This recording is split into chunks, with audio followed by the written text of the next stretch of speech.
We've been having great conversations while the music was playing. I'm sure you'll be very excited about it because we're talking about entertainment law.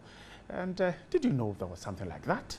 This morning, we'll take a look at that. My guest in the studio is an international business and finance lawyer with specialization in projects, energy, mining, entertainment, and media. She has so much to tell us. She's Madam Cynthia Kwaku. Good morning. Good morning. And thanks so much for joining me. Pleasure to be here. Great. So, what is it? Entertainment law? Is there something like that? What is it? I'm often referred to as an entertainment lawyer, and I feel it's a very swag way of referring to me. A lawyer is a lawyer, and a lawyer has specialisms, and entertainment happens to be one of those specialisms that I'm very passionate about. Right. Entertainment law really in the space of legal practice falls under corporate commercial law, which deals with intellectual property, which underpins entertainment law. As a lawyer, and I don't like to use the word entertainment lawyer, right, but as a lawyer who advises people within the entertainment and media, film, TV, sports space, it's a bit of a unique practice area. And oftentimes when they make investments, they come to you for advice. Sometimes you have to touch on things like immigration, particularly when artists have to perform outside. You deal with, so it's a whole, you deal with— It's a whole lot. Yes, you deal with the various aspects of law to be able to provide efficient advice. Do you find the people you mentioned in industry, artists, sportsmen and women, are they interested in what you just told me about? They become increasingly more interested. They become more interested. When I started to do this pro bono, because I had friends in the industry who started to pull me in, and I had a passion for entertainment. I noticed that a lot of people at that time, which was 8 or 9 years ago, were almost clueless about their rights. And in terms of their bargaining power, a lot of people were taking advantage of people within the entertainment sphere. And so, but that has changed. We have a new crop of creative entrepreneurs, as I call them, entertainers, right, who are very aware of what their rights are and are seeking more legal counsel and business advisory counsel to ensure that their careers— They have indeed awakened. Oh, yes. Very. Oh, yes. I mean, I always say to people, the days of being a slack musician is over. It's over. To be able to succeed in this industry, you need to be hardworking and you need to be astute. Let's talk about contracts. For me, it is strange that you're talking about contract in this industry. How relevant it is in the industry we are talking about? In actual fact, the entertainment sphere, it's an industry that is heavily laden with contracts and documentation. Just use an example. You put out a song. You need to register the copyright of that song. Right. You need to make sure that the ownership of the rights in that song belong to you. You could have written that song with somebody else. And so you need to make sure that whoever you wrote that song with, there's a co-writer contract that governs you. You could also have done that song as a part of a band. And you need to make sure that there's a relationship that governs the band members.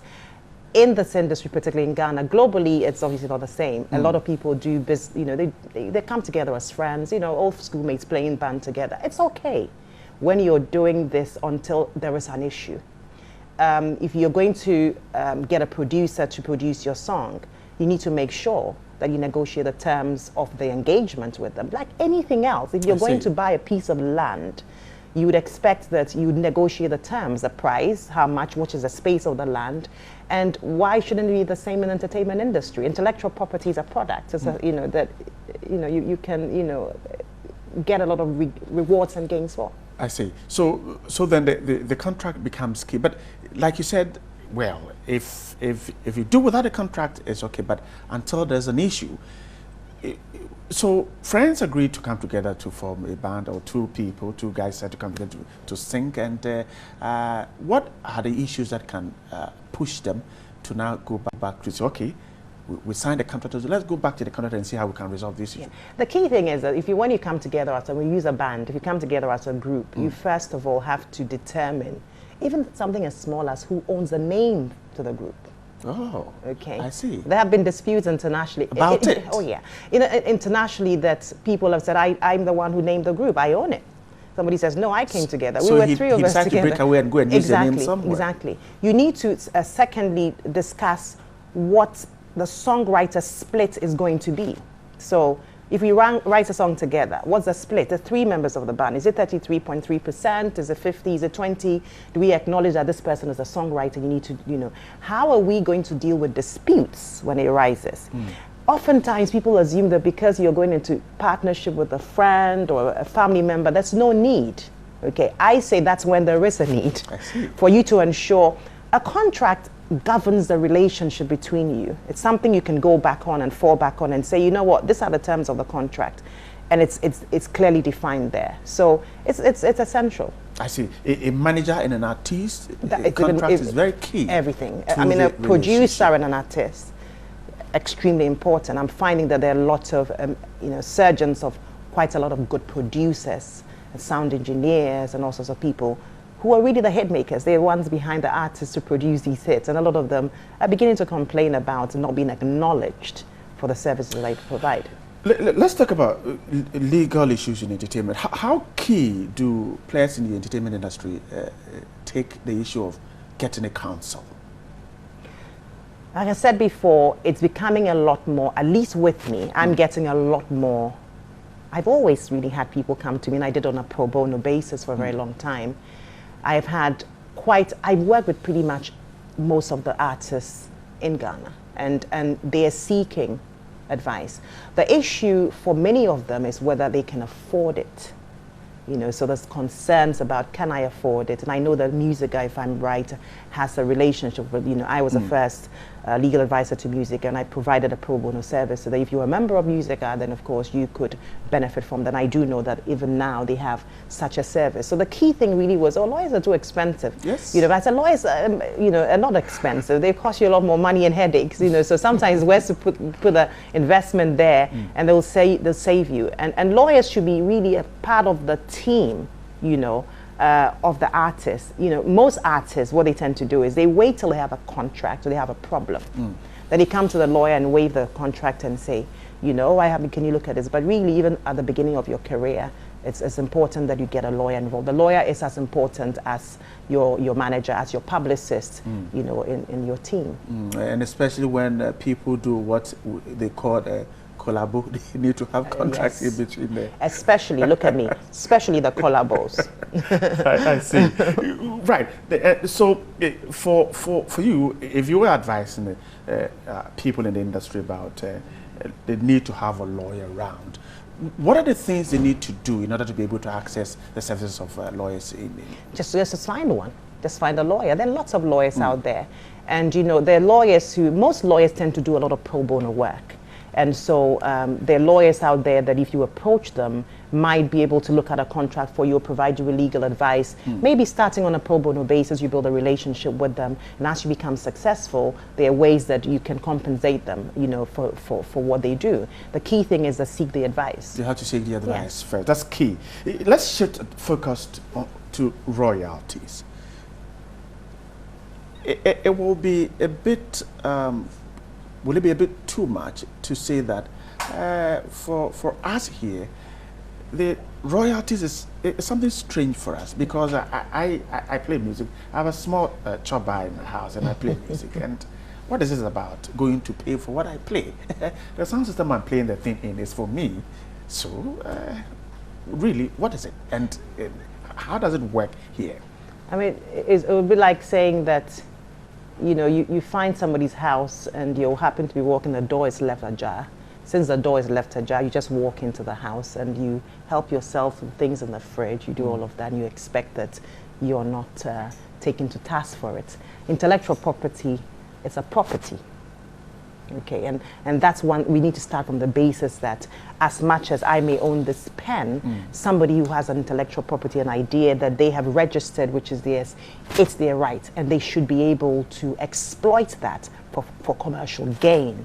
If we start off from that perspective, then we understand that, yes, you're playing it, but somebody made that song, okay? And so I understand that in Ghana, there are a lot of issues, and they are trying in terms of the collection societies are trying as much as possible. But when artists come to me, I also say to them, African music, Ghanaian music has been played outside. there are a lot of performing rights societies that artists and sound engineers and producers can register. There's SASEM, there's PRS. And so even if there's a difficulty in ensuring that your royalties are, are being collected here, what about outside? And in fact, the music is being played outside.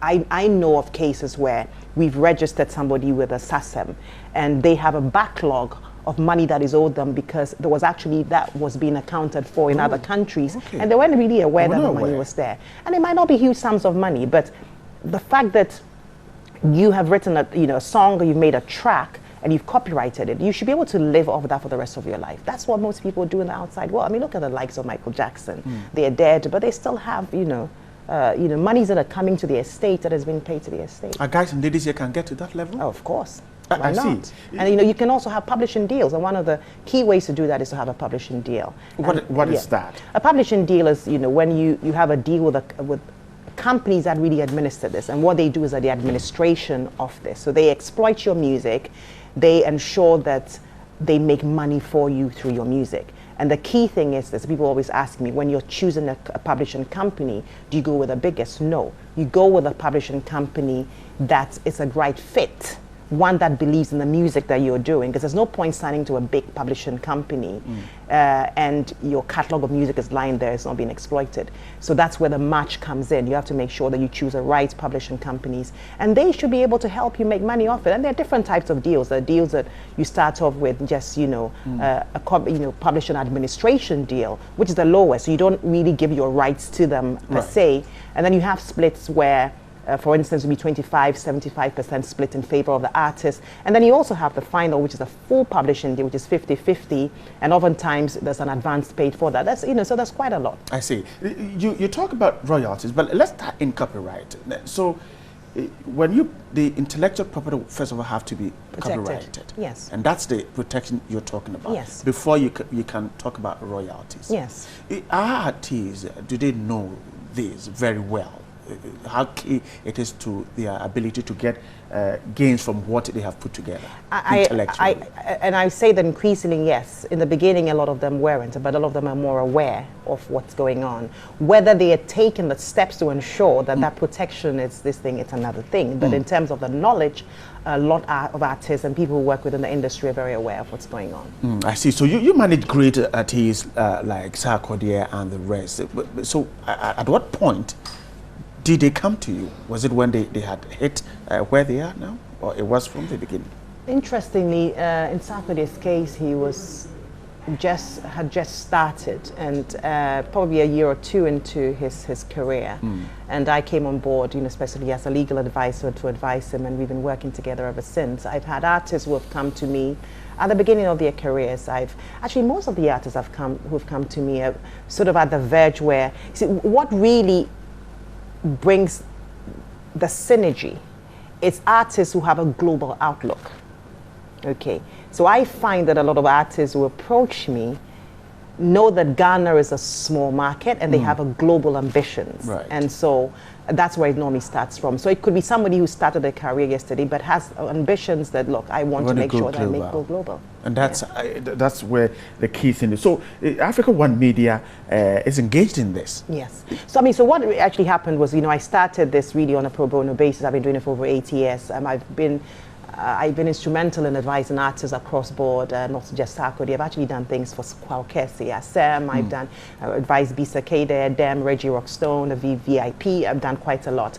And then I had to move out of the country for a little while, and I sought to come out of it. And then, they made it very clear that it wasn't going to happen. Right. So with time, as you advise these people, you start to see the gaps in the industry. And there are so huge gaps. There are lots of gaps in the industry. And essentially the gaps in the industry are knowledge-based. And I also believe that, the creative arts industry in Africa needs to be harnessed to its full potential. I always say, not everybody's going to be a lawyer, a doctor. There are a lot of creative talent on our continent. And if we could put a system together, advise them legally, provide them with business advisory services, they can commercialize their talent and make money out of it. So that's the premise upon which Africa One Media was set up. And we set ourselves up as a professional services firm that provides legal advisory services, which is done through my law firm that I'm setting up again, and provides business advisory services, strategic PR services, and we also manage a certain amount of talent. And let's get ready to wrap up our conversation. You talked about the potential of the creative industry in Africa. You think that it's not been harnessed at all. No. So how do we do that, looking at what you're doing for those in the industry? I mean, I think that there's a lot of segments and parts of it. On a policy level, I believe that we need to invest a lot more in our vocational and technical institutions, and we need to, on a policy level. And I don't really like to touch on that too much, right. but I send the word across. But I also believe that the artists themselves are instrumental in this. The only way to force change is through the artists being knowledgeable and demanding their rights and knowing what to do. That's the angle I come from. Empower the artist. So the artist is the one that leads that change. And it's, once it's changing now. I mean, when I was growing up, I had this conversation with my mom once. One of my artists came to visit, and she was saying thank you to my mom. And my mom said, "Oh, don't say thank you to me. She was supposed to be an artist." And I laughed. I said, "Oh, you do know that." And she ran away. Exactly. And she said, "Oh, yeah, but in my time, it wasn't a good thing to encourage your daughter to be an artist." But that has changed, and there's a lot more credibility. You talk about the Sarko ideas; they brought a lot of credibility, and it's changing. So I think society, particularly in Africa, we're beginning to understand more and appreciate more, the diversity of the talent we have, and that comes along with systems, So, yeah. But the key thing is that the artists will need to be at the forefront of the change. Yes. That's my belief. And so for Africa One Media, in addition to what we do, we're also going to be doing thought leadership seminars where we're going to be engaging. So we're hopefully starting the first series, will be every quarter in September. And we're going to be talking about how to start a creative enterprise. We would do different seminars every quarter that would focus on maybe publishing deals. We bring people from outside, we have to, but there are lots of people here who can, so we get creative people to come and listen, and we educate them through that.